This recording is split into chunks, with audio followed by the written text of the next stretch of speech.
1. What's meant for you won't make you chase, it'll make you choose. Stop chasing things that were never designed to be yours. If you have to beg it, force it, or fight just to keep it in place, it's probably not part of your purpose. The right path doesn't require panic. The right people don't require performance. And the right doors don't need to be kicked down. They'll open when your character catches up to your calling. 2. If you're losing peace trying to keep it, you've already lost. When you force something, be it a relationship, a job, or a dream, you end up sacrificing the very thing that keeps you whole, your peace. Anything that costs you your peace is too expensive. Sometimes letting go is not quitting, it's trusting. Let go of what's draining you so you can grow into what's destined for you. 3. Don't push what God hasn't positioned. Just because you want it now doesn't mean it belongs to you now. Timing is a tool, not a test. And when you try to force your way into seasons that haven't been assigned to you yet, you delay what's already yours. Stop pushing for things that God hasn't positioned, because when it's yours, it won't need pressure, it'll come with peace. 4. Forced fruit always rots fast. When you microwave a miracle, you miss the lesson in the wait. Forcing success leads to fragile outcomes. But when you build with patience and purpose, your blessings come with roots. Don't be in such a hurry to prove something that you end up with something you can't sustain. If it's real, it'll remain, and if it's forced, it'll fade. 1.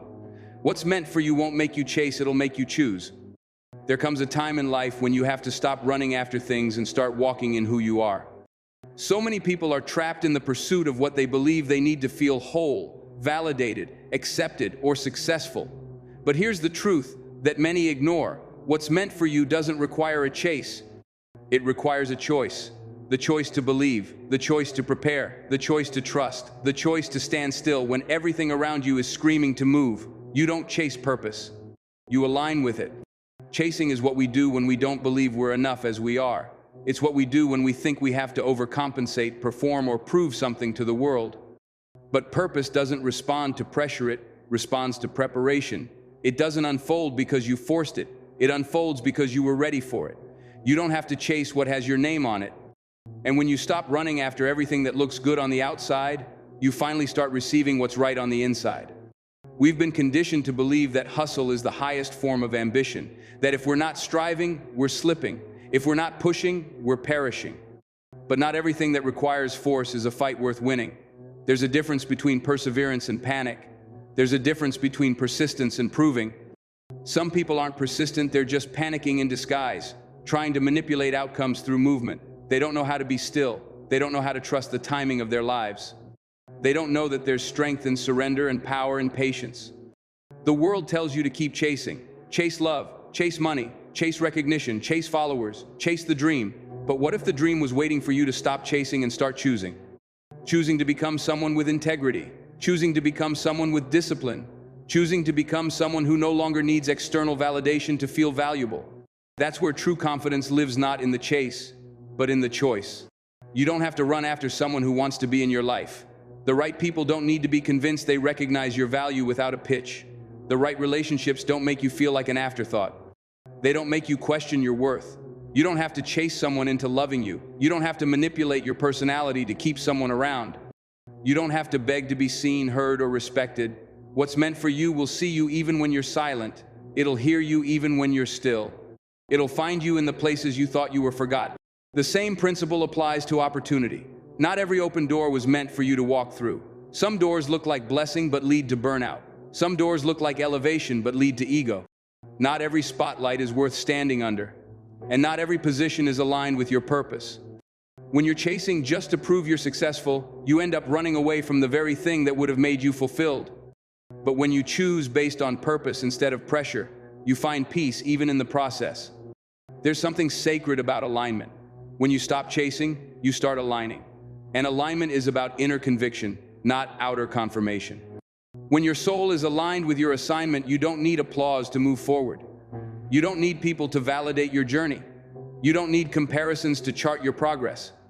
You know who you are, and you know where you're going, even if it's not flashy, even if it's not fast, even if it doesn't look like everyone else's journey. Because when you're aligned, you don't have to run after what's yours, it flows toward you as you grow into it. Growth is the part most people avoid. They want the goal without the grind. They want the blessing without the becoming. They want the success without the stretching. But the truth is, you don't receive what you want, you receive what you're ready for. And readiness doesn't come from chasing, it comes from choosing. Choosing discipline when distraction calls.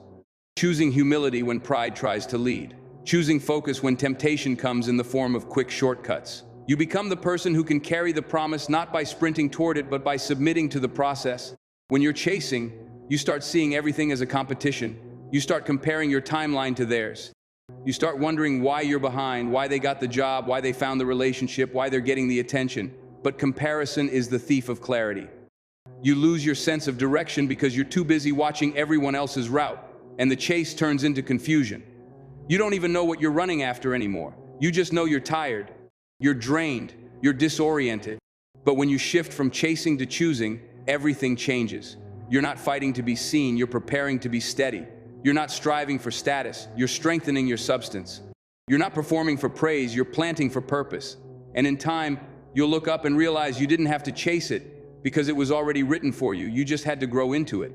There's a unique power in walking confidently in your lane. Even if it's not popular, even if it's not glamorous, even if it's misunderstood, you were not created to run after what's trending. You were created to walk in what's timeless. And timeless purpose doesn't scream for attention, it stands firm through adversity. It's not loud, but it's lasting. It's not flashy, but it's fulfilling. And it doesn't demand a chase, it demands a choice. The choice to believe that who you are becoming is more important than what you are pursuing.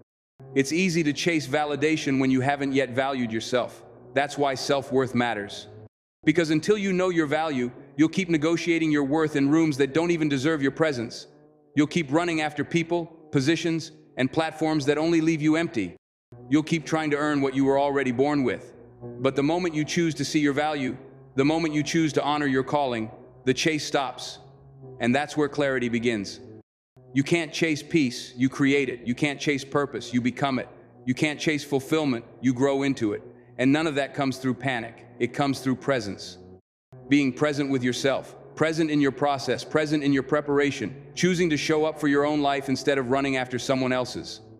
Some things are only revealed when you stop chasing. Some wisdom is only heard when you stop the noise. Some clarity is only found in the quiet. When you stop running, you can finally hear the whisper of direction. You can finally sense the nudge that tells you you're right where you need to be. And from that place, you can make choices that are rooted in vision, not fear, in wisdom, not worry. Everything doesn't have to be forced. Some things flow when you're faithful. And faithfulness isn't about being perfect, it's about being consistent. Being faithful with your gifts, faithful with your time, faithful with your integrity, faithful with your choices. Because those choices become the bridge that carries you from potential to purpose. When you stop chasing, you also stop settling. You stop lowering your standards for temporary companionship. You stop compromising your values for quick approval. You stop trading your dignity for attention. And you start standing for something. You start walking with confidence. You start choosing what aligns, not just what appears attractive. It takes strength to stop chasing. It takes courage to choose yourself, to choose your peace, to choose your boundaries, to choose your vision over your ego. But that strength builds legacy. Because what you choose today becomes the foundation of what you live tomorrow. And when you start making decisions from a place of alignment, everything around you starts shifting. Not because you forced it, but because you flowed with it. This is your reminder. You are not behind. You are not forgotten. You are not too late. You are not less than. You are in process. And the process is not punishment, it's preparation. So stop running. Stop proving. Stop pushing what isn't pushing back. Stop forcing what no longer fits. Stop apologizing for choosing what's best for your soul. Because when you choose purpose, everything that's meant for you will choose you back. And what's meant for you, it won't need to be chased, it'll be claimed. It won't leave you guessing, it'll give you peace. It won't require a mask, it'll honor the real you. It won't make you feel small, it'll call out your greatness. But you've got to stop chasing shadows and start choosing substance. Choose growth, choose peace, choose purpose, choose alignment. Because in the end, it's not about chasing what's out there, it's about choosing what's already in you. 2, if you're losing peace, trying to keep it, you've already lost. There is no amount of success, no level of achievement, no person, no opportunity, and no validation that is worth the sacrifice of your inner peace. Yet every day, countless people wake up and enter a battlefield where they fight to keep things that are costing them everything internally. They hold on to toxic relationships because they're afraid of being alone. They force themselves to stay in jobs that drain them because they fear change. They perform for applause that never fills the emptiness inside, all while their soul is screaming for rest, for truth, for release. And the tragedy is, they think they're winning because they're keeping what they wanted, but they've already lost because they've let go of who they are. Peace is the most underrated power in the world. In a society that glorifies speed, noise, and hustle, peace often looks like laziness, stillness looks like stagnation, silence looks like weakness. But peace is not the absence of noise, it's the presence of clarity. It's not a luxury, it's a necessity. You can't make good decisions when you're at war within. You can't hear the voice of wisdom when you're constantly surrounded by chaos. And you can't build a strong life on a foundation of anxiety, fear, and stress.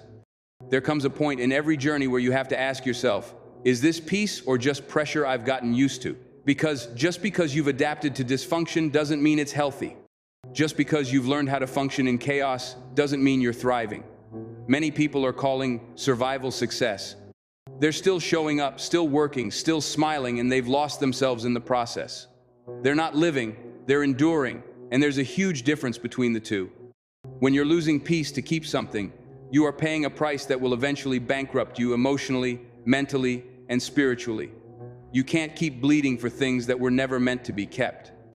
And sometimes the most powerful thing you can do is let go. Let go of the job that's killing your joy. Let go of the relationship that's costing your identity. Let go of the dream that's turned into a nightmare. Let go of the version of yourself that was built on survival, not purpose. People will tell you to never give up, but wisdom teaches you to know when holding on is hurting more than healing. Not every battle is worth fighting. Not every connection is meant to last forever. And not every mountain is yours to climb. The strength isn't always in the fight, it's in the discernment to walk away from what's robbing your soul. You can't serve your purpose while enslaved to someone else's expectations. You can't live in freedom while you're shackled to the approval of people who don't even value you. You can't experience abundance while clinging to what's already expired. If peace is the price, it's too expensive. That's the rule. That's the line you draw. Because you only get one soul, one mind, one body. And when you trade all of that for temporary situations, you're making deals that damage your destiny. You can always recover money. You can always replace opportunities. But you can't restore peace when you've buried it under the rubble of regret, resentment, and resistance. So many people are running on empty because they're pouring into things that are not pouring back. They keep giving energy, time, emotion, and presence to situations that only subtract. And over time, subtraction becomes suffocation. They start to shrink, they start to silence themselves. They start to pretend just to keep the peace. But pretending is not peace, it's pressure in disguise. If you have to pretend to be okay just to keep something in place, it's already broken. If you have to lie to yourself to stay in alignment with someone else's expectations, you've already betrayed yourself. Peace comes from truth, and the truth is, not everything that starts well ends well. Not everything that glitters is gold. Not every open door is your destiny. And not every person who comes into your life is meant to stay. You have to be brave enough to choose peace, even when it means disappointing people, even when it means walking alone for a season, even when it means being misunderstood. Because peace isn't about pleasing others, it's about honoring your purpose. The most dangerous thing about losing peace is how quietly it happens. You don't lose it all at once. It slips away gradually.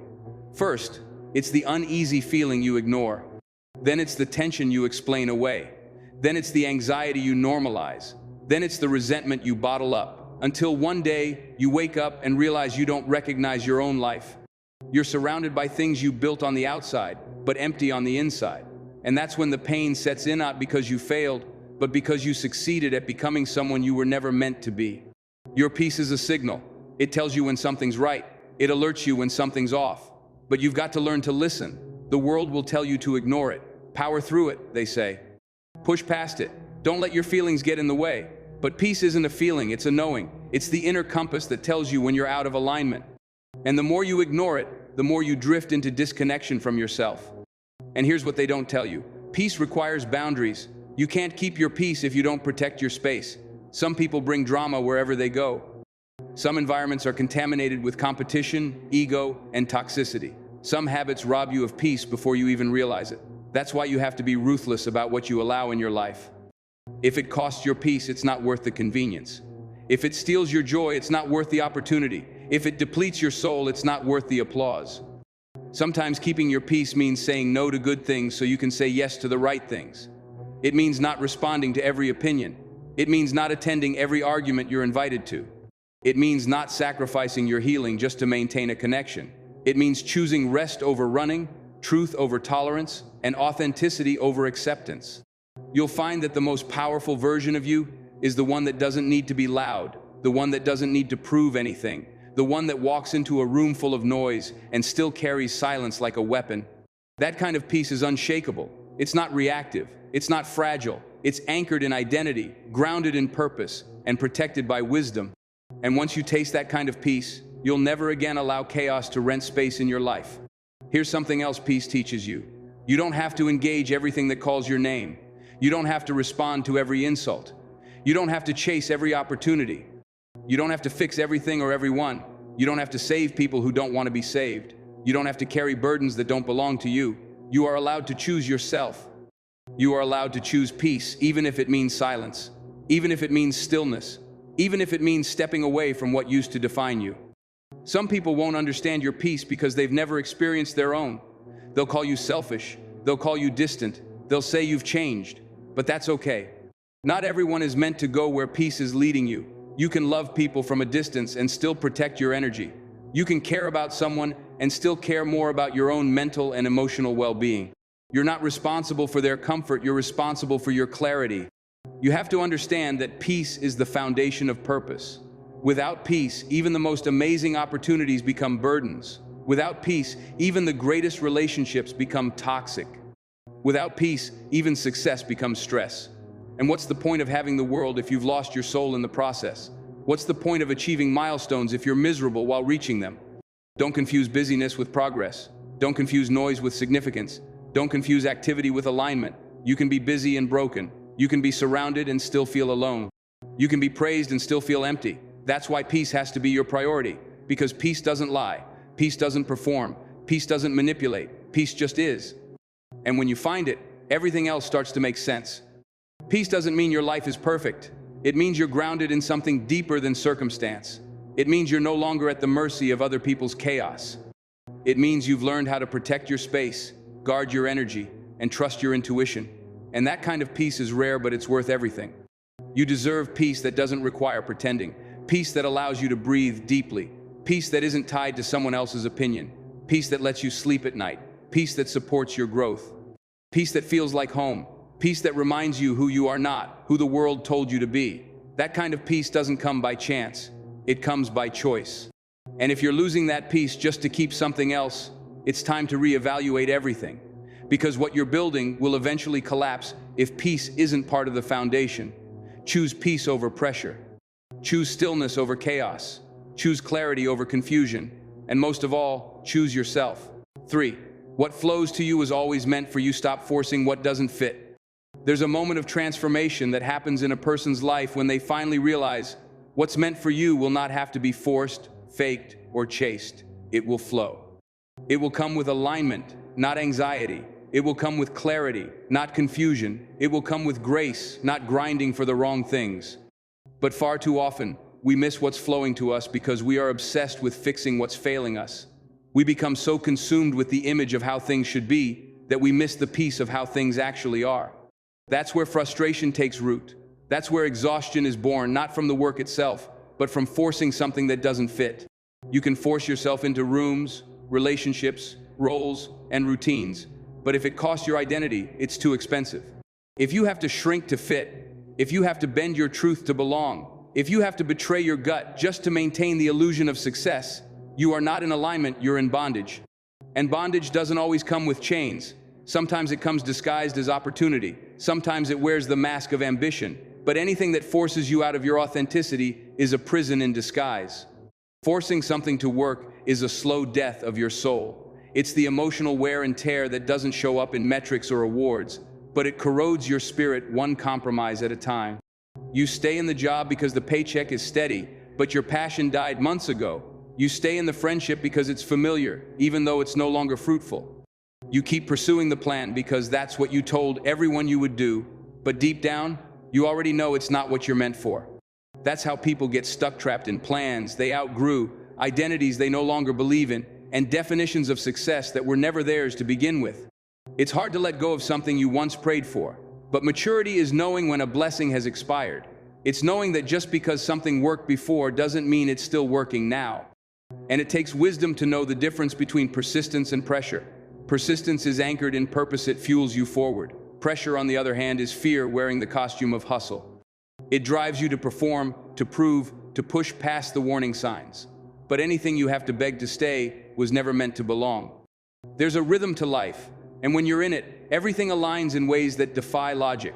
You don't have to manipulate, you don't have to beg, you don't have to scheme. You move in peace. You create in joy. You love in freedom. That's the flow. But when you're forcing things, you're constantly swimming upstream. You're exhausted and empty, not because you're weak, but because you're fighting against what your spirit already knows. This ain't it. And sometimes the biggest act of faith is walking away from what no longer fits.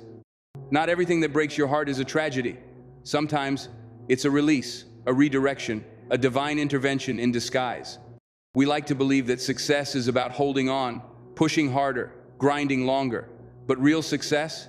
That comes when you surrender the struggle, when you trust that what flows to you without force is already marked for you, when you believe that peace is not a luxury, it's a sign you're in alignment. Let's make this practical. How do you know you're forcing something? First, you lose your joy. You wake up dreading the day. You go to sleep unfulfilled. The spark is gone. You're moving, but there's no momentum. You're showing up, but your heart isn't in it. That's a sign. Second, you compromise your values. You start doing things just to survive, not to thrive. You start tolerating what you once said you'd never accept. You silence your gut instincts. You numb your intuition. That's a sign. Third, you justify everything. It's just a season. It's not that bad. It'll get better. But deep down, you know it's not getting better. It's breaking you down. That's a sign. When something is for you, yes, it will require effort, but it will also bear fruit.